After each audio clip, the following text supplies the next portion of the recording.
Buenos días, traders, ¿qué tal? ¿Cómo estáis? Aquí van un día más con vosotros, un día más analizando eurodólar en este lunes 29 de noviembre y ya casi finalizando el mes de noviembre para pasar a diciembre. Esto, pues para este análisis es importante, puesto que gran parte de la semana también depende de diciembre y eso sin duda alguna pues tiene sus efectos macroeconómicos, puesto que hay muchas noticias que ya son del mes de diciembre, pero que sin duda alguna van a afectar a este análisis. Para aquellos que nunca hayáis visto un análisis mío, deciros que lo dividimos en tres partes, una parte fundamental, una parte técnica y por último una conclusión que junta ambas partes. Empezando con lo que es la parte fundamental, comentaros que todos los días hay noticias de especial relevancia, tanto para el euro como para el dólar. De hecho, el único día que es tranquilo es el jueves, puesto que únicamente tenemos las nuevas peticiones de subsidio por desempleo en Estados Unidos, que en una semana normal podría parecer una noticia, a lo mejor no la más relevante de la semana, pero sí una noticia a tener en cuenta y esta semana pues queda relegada a un segundo plano. ¿Por qué? Pues bueno, pues si empezamos por el día de hoy, a las 4 de la tarde, hora española, tenemos la comparecencia de Powell, presidente de la Reserva Federal. Recordaros que actualmente todavía no se ha elegido el sucesor de, o por lo menos si repite, Powell como presidente de la Reserva Federal. Después de que tengamos el viento de cola y que seguramente muchos de vosotros ya lo hayáis visto en noticias o si os vais a mi perfil tenéis un análisis esta semana de lo que ha sido, ¿no?, la nueva variante del coronavirus de Sudáfrica, la Omicron, pues seguramente os deis cuenta de que los mercados financieros el viernes pues se dieron un buen revolcón y si las palabras de Powell no ayudan o por lo menos pasa de lado, pues sin duda alguna las bajadas antes de final de año pueden ser de una forma bastante notoria. Por otro lado, pues tenemos también las ventas de viviendas pendientes, tampoco es que sea una noticia extraordinariamente grande, pero pasan por lo menos a lo que es el terreno de lo positivo, es decir, que el mercado inmobiliario en Estados Unidos, al menos en lo que ha sido el mes de octubre, ya sabéis que esto pues hay veces que van con un par de meses de desfase, pues termina en positivo.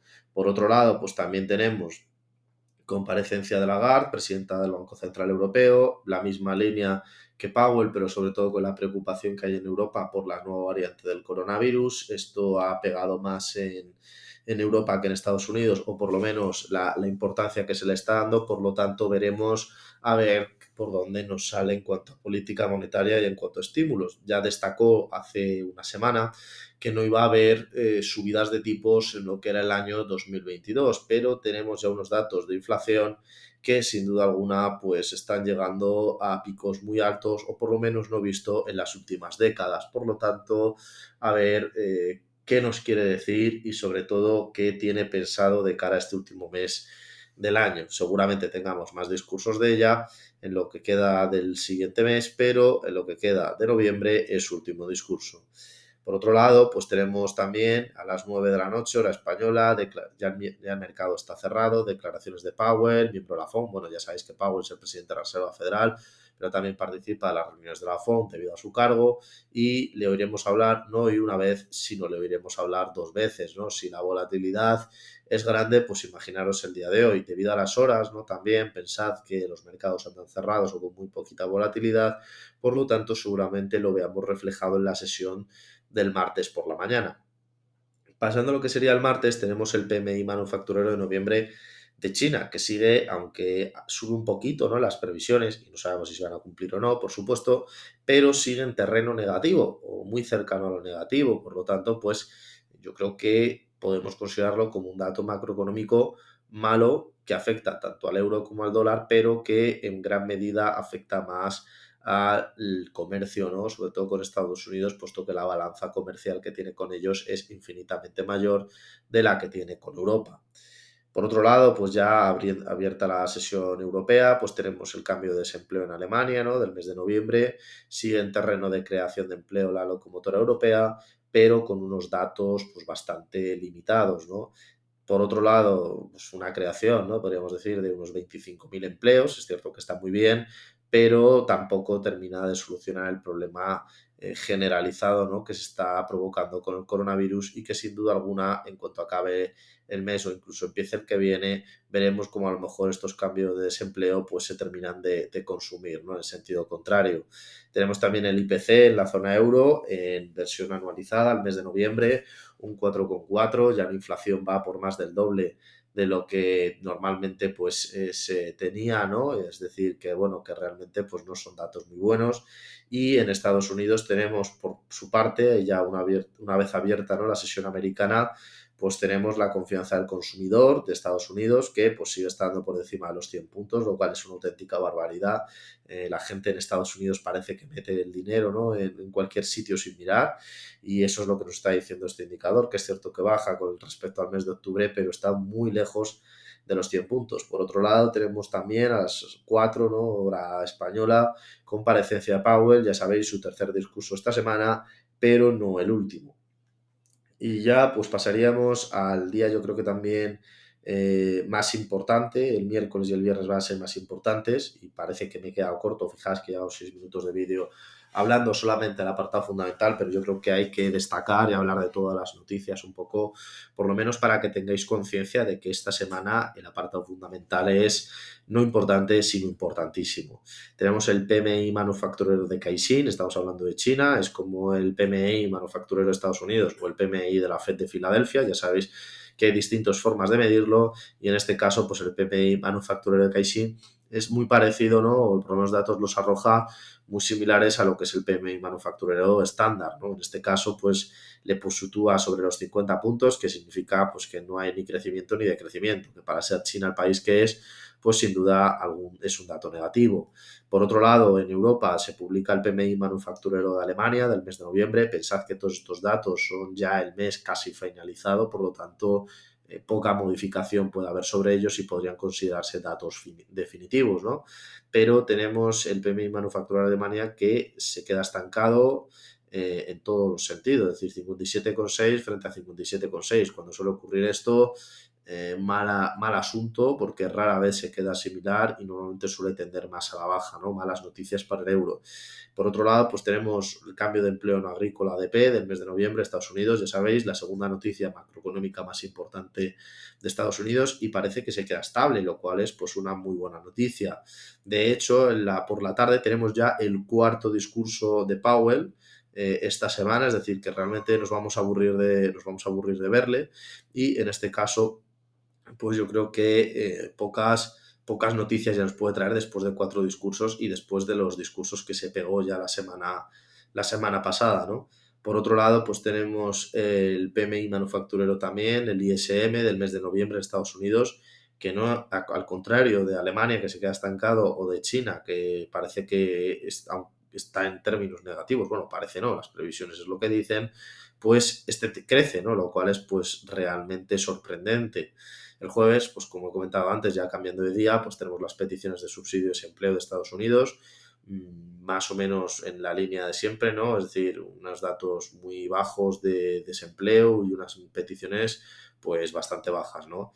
Y ya pasando al viernes, ¿no?, último día de la semana, pues tenemos el segundo discurso de Lagarde, de lo que es, digamos, ¿no?, esta semana, habla hoy y habla el viernes, por lo tanto, pues el euro va a sufrir mucha volatilidad, puesto que la incertidumbre se va a mantener hasta el final de la semana, y tenemos por parte de Estados Unidos ya la noticia más importante de, digamos, de lo que es la macroeconomía americana, que son las nóminas no agrícolas del mes de noviembre.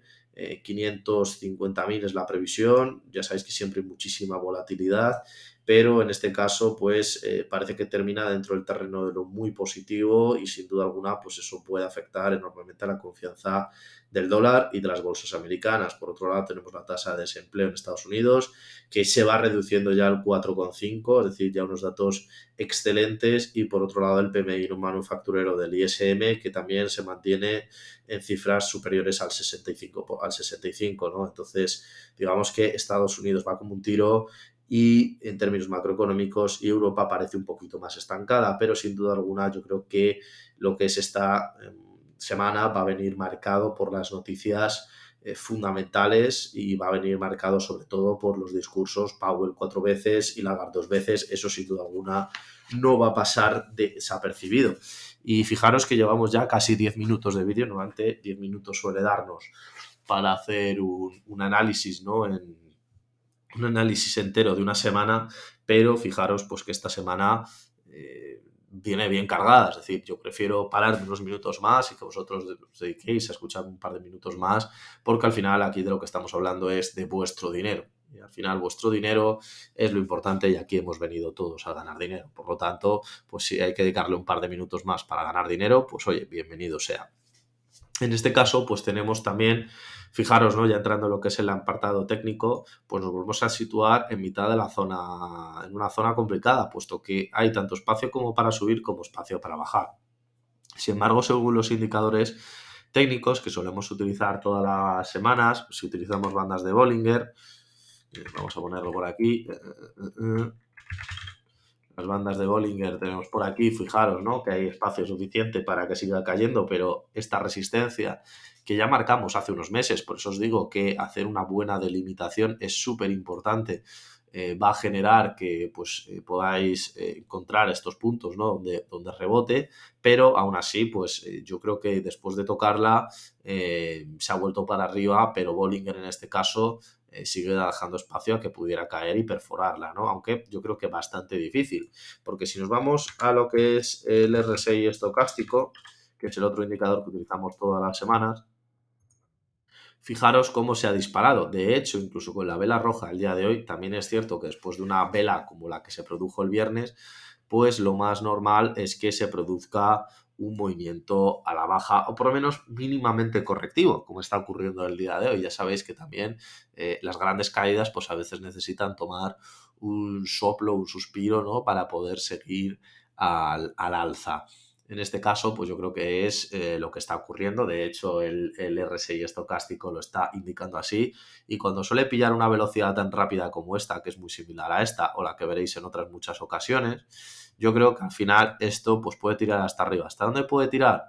Pues esa es la primera pregunta. Y la primera pregunta es que yo creo que puede llegar hasta aquí, que es la zona donde anteriormente se apostó, ¿no? Durante varias sesiones y donde muchas veces se ha intentado rebotar, ¿no? En este caso coincide con la media de Bollinger, que nos sirve pues como punto pivote bastante interesante, ¿no? Y que esto pues sin duda alguna nos llevaría casi a los 1,14, ¿no? Aproximadamente, es decir, que todavía hay 120 pips de margen de subida, que no es poca cosa esta semana.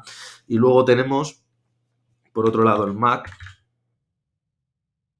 Fijaros que venimos de una temporada de un MAC estructurado alcista, luego otro MAC estructurado bajista y pues ya ha perdido realmente muchísima fuerza. De hecho, incluso volvemos a lo mismo, tenemos una vela roja y ahora mismo pues tenemos una caída, ¿no? Tenemos una caída en lo que es el MAC de una forma bastante importante, ¿no? Acompañado por los datos del RSI estocástico y después de la caída, ¿no? Que tuvo durante las últimas 2 semanas, batiendo a Bollinger en muchos días, pues sin duda alguna esto puede indicar un cambio de tendencia al alza. Yo lo esperaría, yo creo que es así y por lo tanto, teniendo en cuenta que las noticias fundamentales es cierto que son buenas para el dólar, pero todo depende de lo que se digan en los discursos y de la volatilidad, yo creo que el eurodólar ya le va a tocar remontar y que Lagarde va a hacer todo lo posible para que tampoco se termine de hundir antes de estas navidades. Por lo tanto, con esto me despido. Este vídeo era un poquito más largo, pero espero que lo disfrutéis igual de bien. Un saludo y hasta el próximo análisis, que mañana lo tendréis aquí en TradingView, como siempre, y en YouTube también. Un saludo y hasta luego.